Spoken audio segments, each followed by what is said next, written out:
Okay, thought I'd sit out here, watch the sunset a bit, and finish or get some more done on our load. Let's see. So a couple things we have going on. We want our small pistol primer. We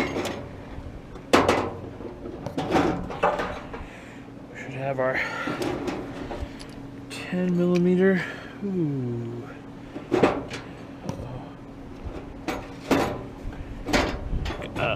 Okay. I want this, and the most important part is this. So, the way this goes together, you kind of see here, goes into here. This is the part that seats the primer. This is just a plain old spring.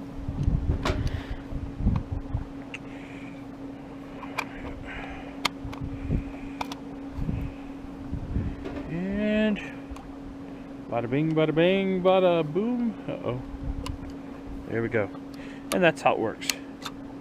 You can see that it comes up through the hole in the plate. And that's pretty well it. And basically, the primer will be pressed into there. All right. You got to make sure the arm is on that little pole there. That's it. Okay, so we need to load 25 primers.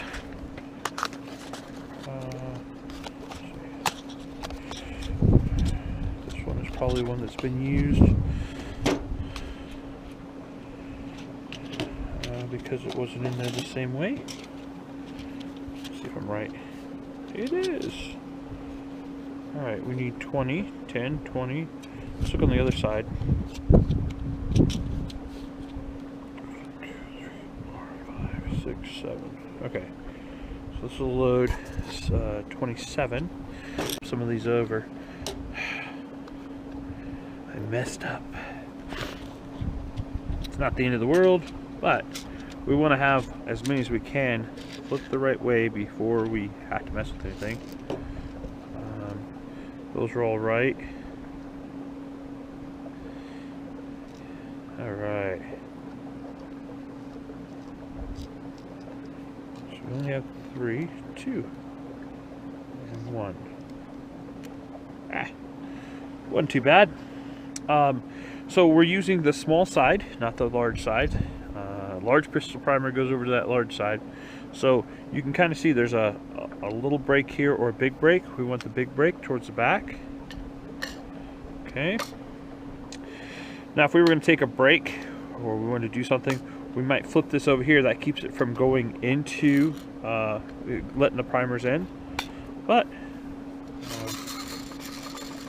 okay, so just for a good kind of, you can kind of see how that goes. All right, so we come up here and boom, it's primered. I work from one side to the other when I have 25 like this. So I only do 25 when I'm doing a practice load. So before I do like 500 of these, I'll do 25, test them out, just see how they work out, and then make sure I like the load. If I want to change something, add, subtract powder, whatever.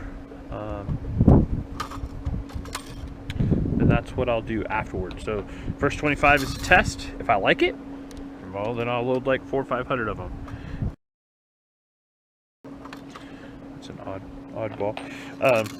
They're extremely clean. I don't know if you can see that, but especially the inside here and inside the pocket, cleaner than we normally clean. So you shouldn't have a whole lot of push for getting that in. It should be ooh. I said that. I must have pushed that a little bit closed. I thought I had too many, but in fact I had pushed. Now, one of the tricks I do is I put, instead of trying to flip this over, because it'll spread primers all over the place, and they're very small.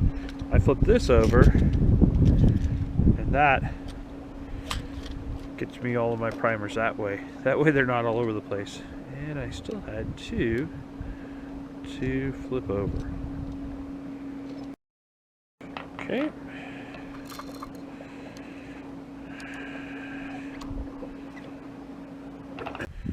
Okay, so in the Lyman book, now there's a couple different books for loading, and we will reference this.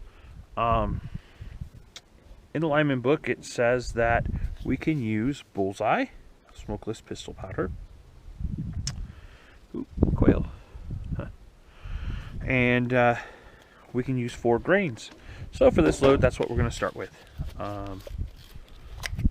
This is not one that we had hanging around. We actually went to purchase. Now, normally I would use a different powder. I don't use Bullseye too much, to tell you the truth. But we're doing this in the middle of the COVID-19 coronavirus scare. I don't know. And so we are actually in the middle of that, so we can't go too many places. But the big deal is apparently they're not making powder, and so everybody's running out. So what we will be doing is we'll be transitioning inside, because I don't know if you can see, the sun has dropped down on us pretty far. So we're gonna go inside so we can see also. All right, so we have all the stuff we need here for this load. Let's see. So again, we're loading our 40 Smith & Wessons, and right now we're going to be charging this, so we're putting powder in. We have our Bullseye.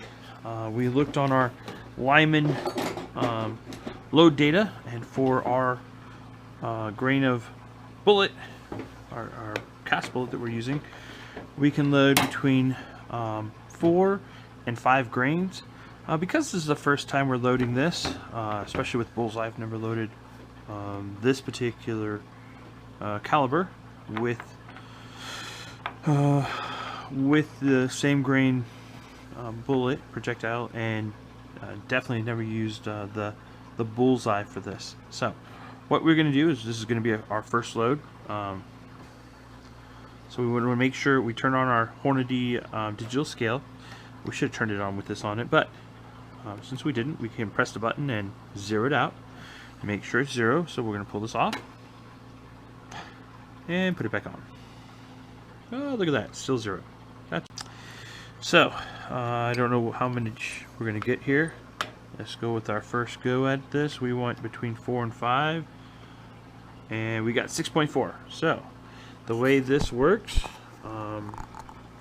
is this is a set screw.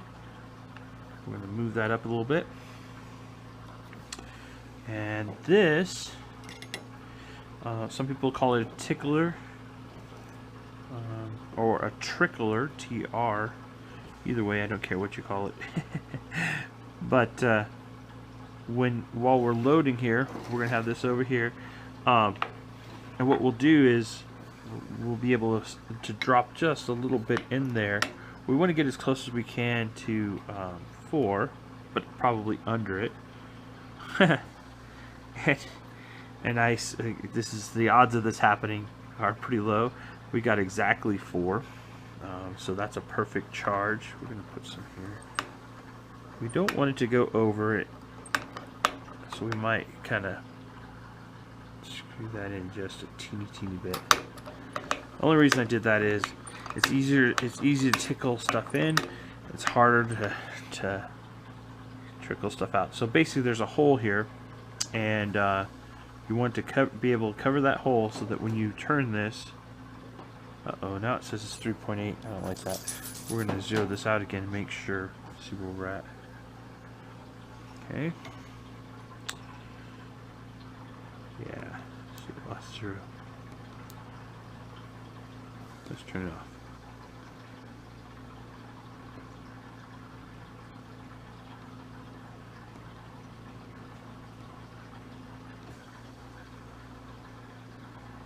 So when we're having problems with the machine, we just start it over. Okay, let's do another 4.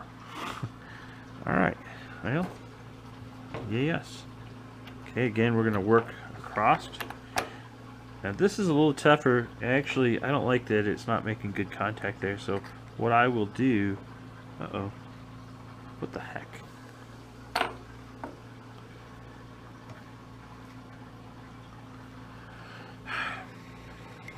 Bothers me when that happens. Yeah, see that?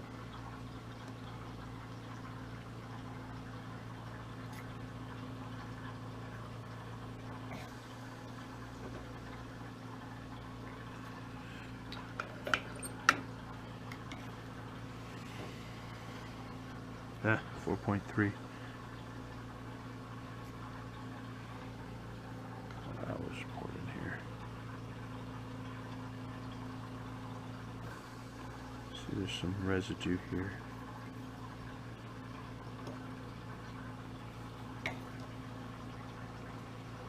Okay.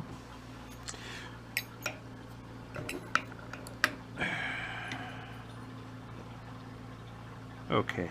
3.9. It's going to take a little while for it to get started here. It's got to work its way down the tube. Now the tube has rifling in it, and it directs the powder. You can see it falling in there. That's it. 4. Oh, I was about to pour that on there. So because it's recessed there, when I have a caliber that does that, I usually like to take it off the thing here. Let's look and see. Yeah, it might work. We'll try the next one, see what happens. I hate to have powder all over the place. I don't want to lose any powder, and so I don't know. We'll see. Let's see what happens. 0, good.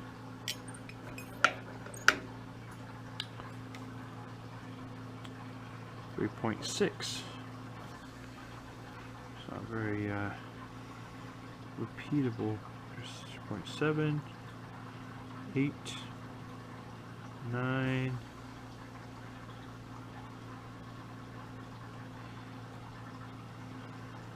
4. Oh. See, I don't like that at all.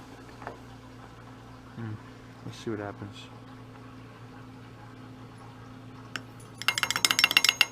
Well, it worked out fine.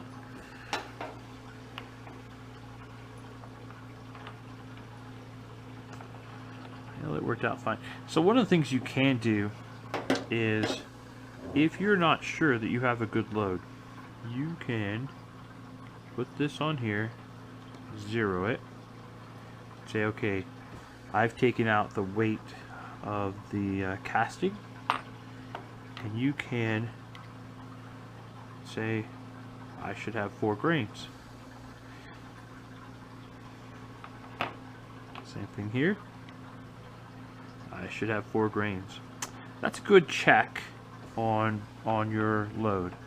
I don't do that a whole lot, but every now and again I'll get going too fast and kind of not sure if I had it correct, and that's a good way to get to there.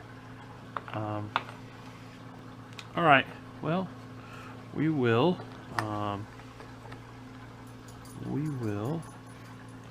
load it a little bit nicer here. Here we go. 3.7. All right. 3.7, 8. You can kind of see that trickling in. 3.9. 3.9. 4. So what I really want to see happen is I want to see everyone get that 4. Again, that's the minimum load, and so we want to hit that. We don't want to go over it. That way every bullet's the same. I have in the past, if I was trying to work my way up, so let's say I wanted to get to 5. I wasn't sure I wanted 5, and I'd never shot this before. I'd start at 4, load 5 like that, 4.1, 4.2, 4.3, and find what worked well. Sometimes if you load it too light, it won't cycle the semi-automatic bullet, the gun, 3.9. And so sometimes I will work my way up. I think we're just going to load a bunch of 4s and see how she works for us, because I think it'll work fine. The difference isn't huge, so in this case, this is supposed to be a middle ground between 45 and 9mm. It is. I think it shoots at 900 feet per second, and most of our 9mm are shooting quite a bit higher than that. So, all right. Well, so what I'm going to do is I'm going to go through and keep this going. No reason to record the whole thing, so we'll stop here. You kind of get an idea. One of the things I'll do, so instead of weighing each of these, I will actually look down here. I don't know if you guys can see that. I'll look down here and see that they're about the same height. You can kind of see that they are. Here, let's do this. I usually have a flashlight here. Alright. So you can see here they're about the same height. And that's what the load will be. Alright guys, let you go, and we'll be back.